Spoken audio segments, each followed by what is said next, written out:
Hi. இன்றைக்கி daily usage சென்டென்சஸில் என்ன பார்க்க போகிறோம்னா, இன்றைக்கி எனக்கு படிக்கிற மூடு இல்லை, இன்றைக்கி எனக்கு சமைக்கிற மனநிலையில் இல்லை அப்படின்னு சொல்லுவோமா. இந்த மனநிலையில் இல்லை, இந்த மாதிரி சென்டென்சஸ்லாம் இங்கிலீஷில் எப்படி பேசலாம் அப்படின்னு பார்ப்போமா. நம்மளே மூட் அவுட்டாக இருப்போம். அப்போ யாராவது சொல்லிக்கிட்டே இருப்பாங்க. அப்போ சொல்லுவோம், நான் எதையும் கேட்குற நிலைமையில் இல்லைப்பா அப்படின்னு சொல்லுவோமா. இதை எப்படி சொல்லலாம்னா, I am not in the mood to listen to anything. I am not in the மூடுனா மனநிலைமையில் இல்லை. எந்த மனநிலையில் இல்லை? To listen to anything. அதே இது இந்த மாதிரியும் சொல்லலாம். I am not in a position to hear anything right now. இப்போ நான் எதையும் கேட்குற மனநிலைமையில் இல்லை. ஸோ இந்த 2 சென்டென்சஸில் எதுனாலும் சொல்லிக்கலாம். ஓகே. சம்டைம்ஸ் வேலைக்கு போகிற மூடே இல்லாமல் இருக்கும். அப்போ இன்றைக்கி நான் வேலைக்கு போகிற நிலைமையிலலாம் இல்லைப்பா அப்படின்னு சொல்லுவோமா.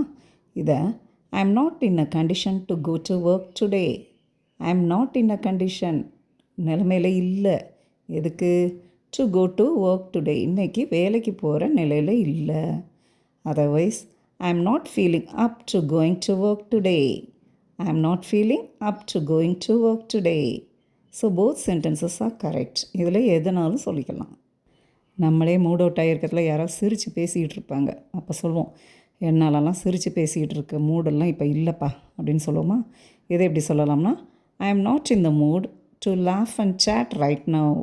அதாவது I am not in the மூடுனா மனநிலையில் இல்லை. எந்த மனநிலையில் இல்லை? சிரித்து பேசுகிற மனநிலையில் இல்லை. அதாவது to laugh and chat right now. இதை இப்படி சொல்லலாம், I don't feel like joking or talking right now. 2 விதமாகவும் சொல்லலாம். ஓகே. சம்டைம்ஸ் வண்டி வாங்க போவோம். அந்த வண்டி ஓட்டுற கண்டிஷனில் இல்லை அப்படின்னா அதை எப்படி சொல்லலாம்னா, the vehicle isn't in a drivable condition. அதாவது திஸ் வெஹிக்கிள், இந்த வண்டி isn't in a drivable condition, ஓட்டுற நிலைமையில் இல்லை. This vehicle isn't fit to drive.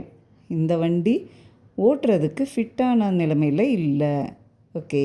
அதாவது இதில் நல்லா கவனிங்க, வெஹிக்கிள் சொல்லக்கூடாது, வெஹிக்கிள். ஓகே. வீடு கட்டியிருக்கலாம், வேறு ஏதாவது செலவழிச்சிருக்கலாம். அப்போ இப்போ இருக்கிற சூழ்நிலையில் கார் வாங்குறதுக்கு பணம் செலவழிக்கிற நிலமையில் நான் இல்லை அப்படின்னு சொல்லுவோமா. இந்த கார் வாங்க பணம் இல்லை அப்படிங்கிறத I can't afford to buy a car right now. என்னால் கார் வாங்குறதுக்கு இப்போதைக்கு பணம் செலவழிக்க முடியாது. I am not in a position to spend money on a car right now. இப்போதைக்கு என்னால் கார் வாங்குறதுக்கு பணம் செலவழிக்கிற பொசிஷனில் நான் இல்லை. 2 விதமாகவும் நம்ம சொல்லலாம். நான் இப்போ சாப்பிட்ற நிலையில் நான் இல்லை, மனசே சரியில்லை அப்படின்னு சொல்லுவோம். இதை I am not in the mood to eat right now. I am not in the மூடுனா மூடு இல்லை, டு ஈட் ரைட் நவ் சாப்பிட்றதுக்கு. ஸோ சாப்பிட்ற மூடு இப்போ இல்லை. I don't feel like eating right now. நான் இப்போ சாப்பிட்ற மாதிரி இல்லை. ஓகே. சாப்பிட்ற மனநிலைமையில் இல்லை. சரி, சாப்பிட்ற நிலைமையில் தான் இல்லை, ஆனால் சமைக்கிற மனநிலையிலையும் இல்லை நம்ம. அதனால் என்ன செய்யலாம்? வெளியே போய் சாப்பிடலாம். அப்போ ஐ am not in the mood to cook today. So let's eat out. I am not in the mood to cook today. நான் இன்றைக்கி சமைக்கிற மனநிலையில் இல்லை.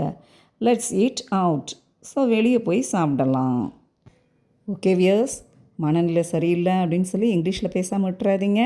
Let us speak English confidently with a good mind set. Bye.